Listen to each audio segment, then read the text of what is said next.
Good morning and welcome to Wake Up Well for Sunday the 11th of October. We're looking at the plentiful harvest but the workers being few. So Matthew 9 verse 35 to 38.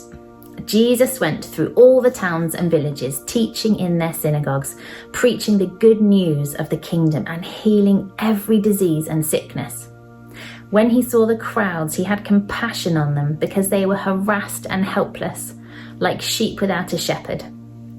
He said to his disciples, "The harvest is plentiful, but the workers are few. Ask the Lord of the harvest, therefore, to send out workers into his harvest field." Jesus was a man among the people. He really allowed the needs of others to affect him emotionally. He was moved to the core over the needs of the people that he saw around him, and he allowed crowds to come to him.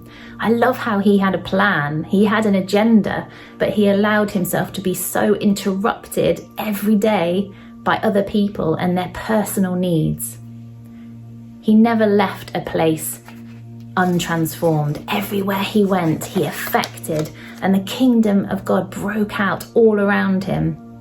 Sickness went, diseases went, dead people rose again, darkness fled, tormented lives were freed. It's incredible the life he walked on a daily basis.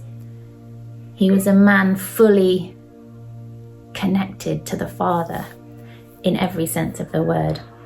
I wonder if one reason why the harvest can seem plentiful but the workers can seem so few is because it's so easy to be wrapped up in our own privilege and comfort that we stop allowing the needs of others to be seen.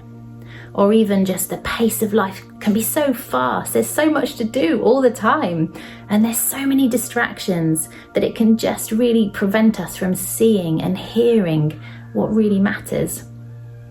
So many challenges, and this is something I get wrong regularly, so I'm just really thankful that I can come back to God daily on this and bring it back to him. And I'm so thankful that he's incredibly quick to forgive, and we can just start the day and reset again with our eyes and our hearts set on the things that really matter.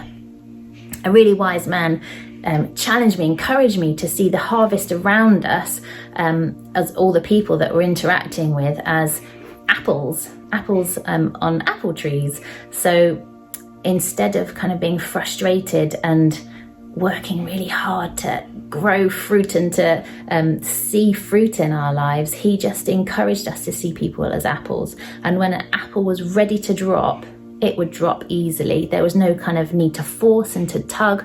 Sometimes I feel we can work really hard to share the gospel with people, to share truth with people and be that fountain of life. But it will naturally happen, and it will naturally happen easily. When the fruit is ripe, there's no need to tug it. It will just fall in our hands. And so I'm thankful that God knows where all the fruit is at on its journey of being ripe and ready, and those that aren't ripe and ready. So we can really be in a place of listening and responding as he leads and guides us.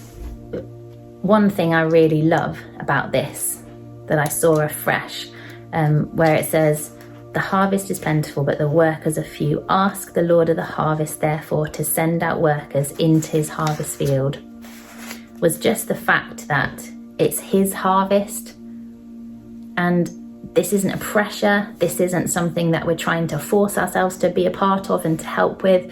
It's an incredible invitation to be a part of the Father's work, and it's his harvest.